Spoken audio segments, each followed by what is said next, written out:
Oke, halo selamat pagi anak-anak. Nah, balik lagi dengan Mr. Yohan di video pembelajaran subtema 3, pembelajaran 3 dan 4 di tema 5 ya.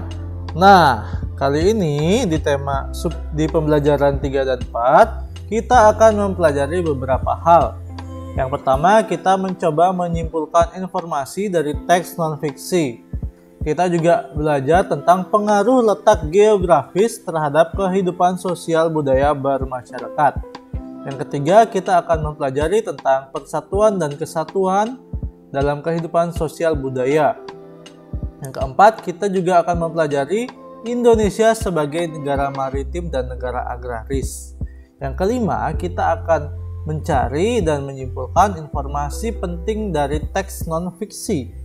Yang terakhir, kita akan belajar tentang persatuan dan kesatuan dalam kegiatan ekonomi.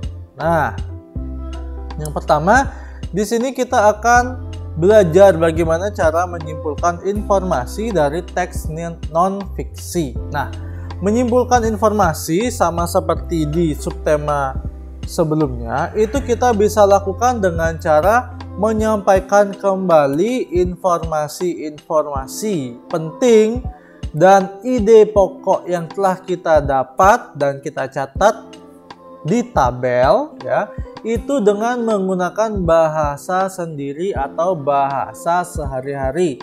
Jadi inti-inti itu kita kembangkan dengan bahasa kita sendiri ya, kita gabungkan dengan informasi penting, maka kita sudah dapat menyimpulkan suatu teks non-fiksi ya, seperti itu anak-anak. Nah, selanjutnya kita belajar tentang pengaruh letak geografis terhadap kehidupan sosial budaya masyarakat ya.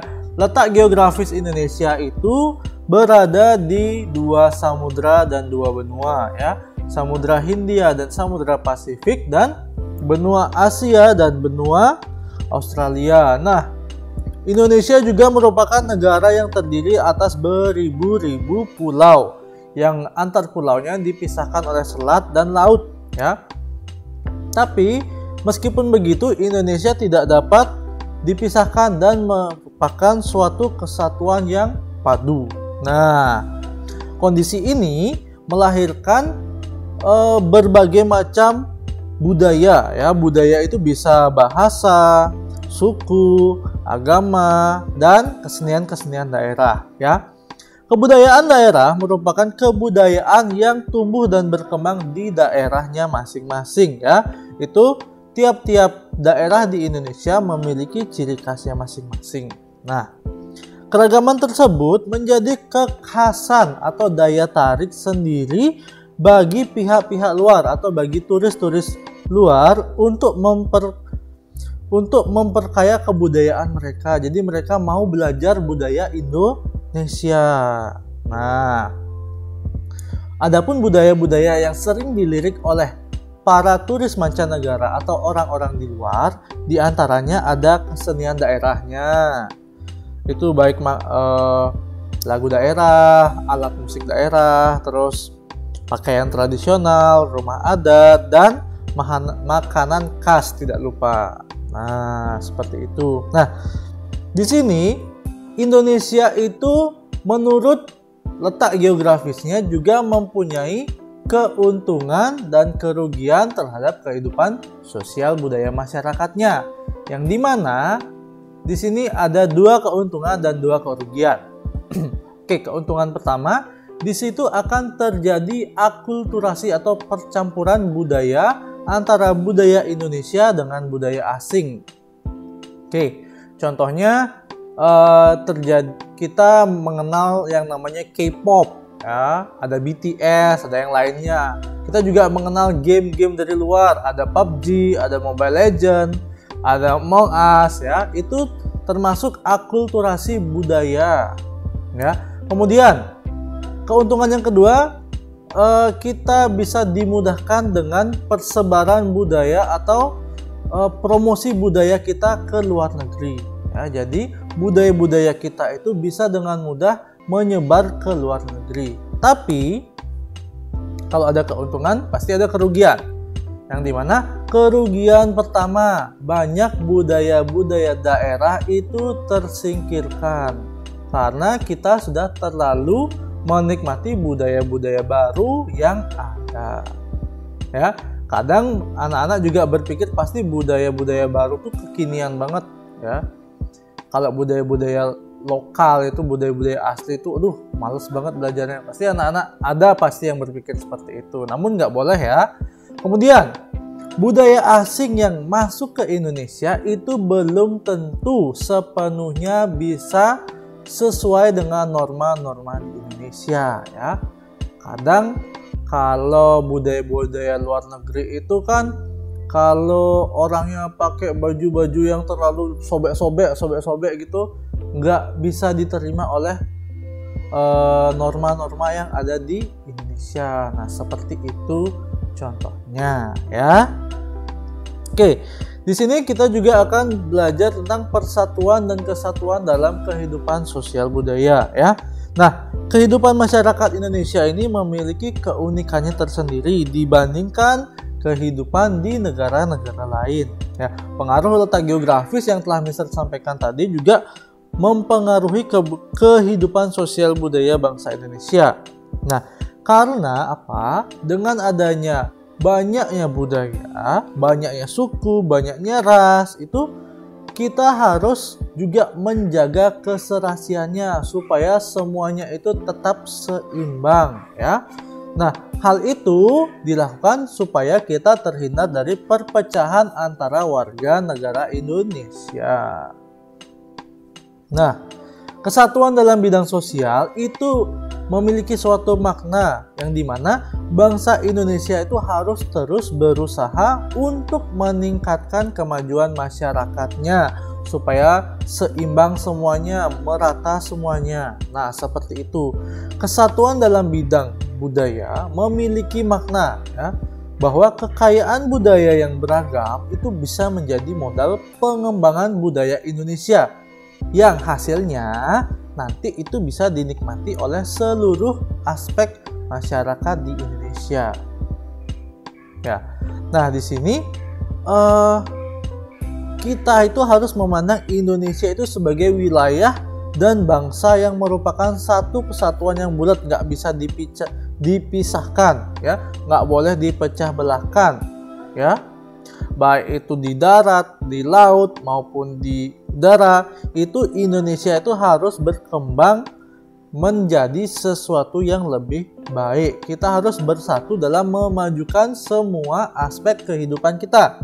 Nah, kesatuan inilah yang harus kita jaga dan kita kembangkan secara baik.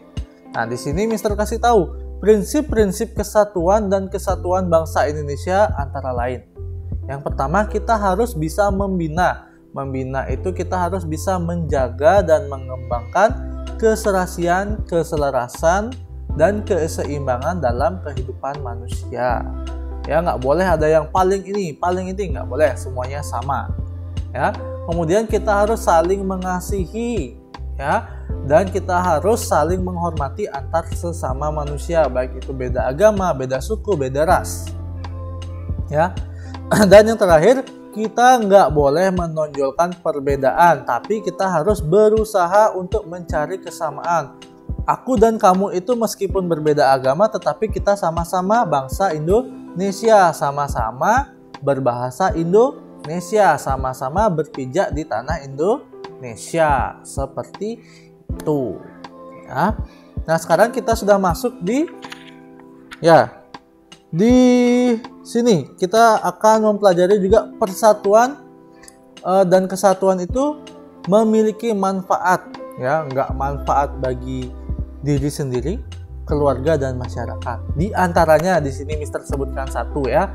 Ini terwujudnya kehidupan yang serasi, selaras dan seimbang antar sesama, yang dimana ini akan membuat hidup kita itu semakin aman, kita harmonis hidupnya, ya. Persatuan dan kesatuan itu akan membawa keindahan dalam hidup kita, keharmonisan, ya. Kita akan saling memiliki antara satu dan yang lainnya, akan timbul cinta kasih antar sesama kita, ya.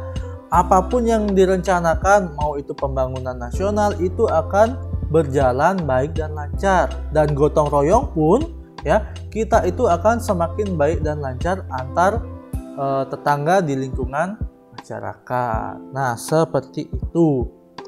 Tadi Mister jelaskan, Indonesia itu kaya akan sumber daya alam. Dia itu juga merupakan negara kepulauan. Nah, sekarang berdasarkan letak geografisnya, Indonesia itu dibilang dia itu sebagai negara maritim dan negara agraris. Kepo ya, negara maritim dan agraris itu apa? Oke, Mister jelasin. Negara maritim itu adalah negara yang memiliki luas laut lebih besar dibanding luas daratan yang terdiri atas pulau-pulau. Jadi kita itu termasuk negara maritim karena kita memiliki laut yang luas. Nah, itu kita rata-rata ya, kalau penduduk di daerah dataran pantai, di daerah tepi pantai di Indonesia itu biasanya memiliki profesi sebagai nelayan, pencari ikan ya. Ya, itu yang menjadi sumber penghidupan utamanya.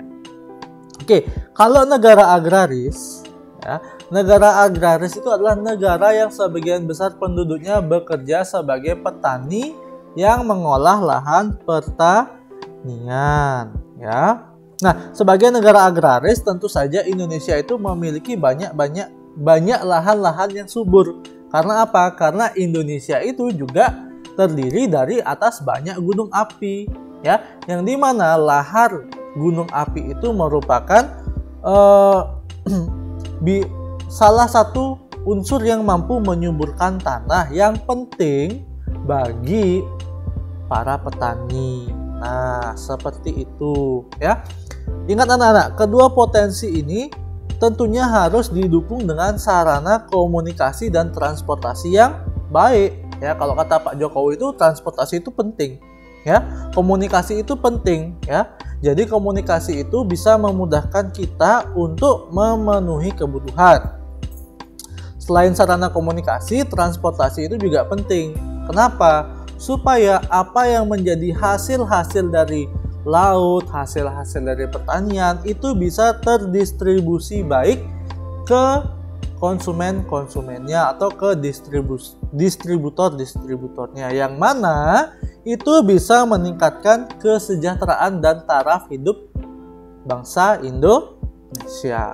Nah, seperti itu. Oke, sekarang kita akan mencari dan menyimpulkan informasi penting yang ada pada teks non-fiksi. Yang pertama kita harus lakukan dalam menyimpulkan informasi penting itu adalah kita harus mencari ide pokok dan kalimat utama.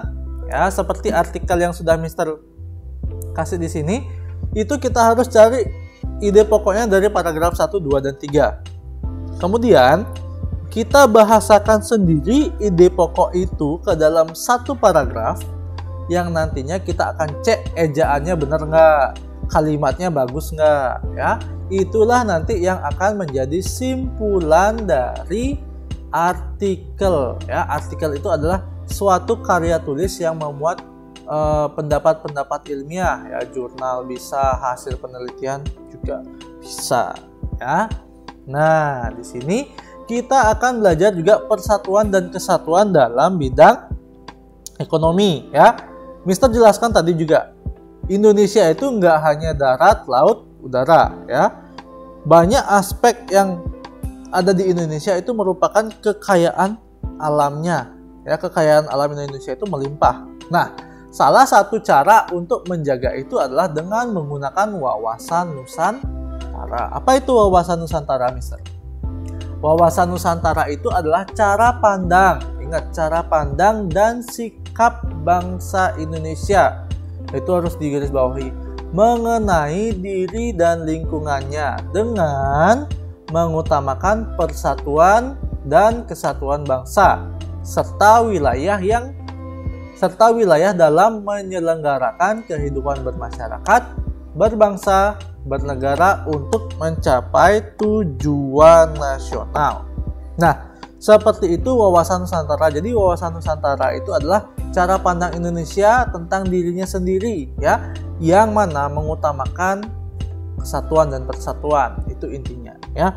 Nah, wawasan Nusantara ini dapat menumbuhkan dan mempererat rasa persatuan, rasa senasib sepenanggungan ke seluruh rakyat Indonesia.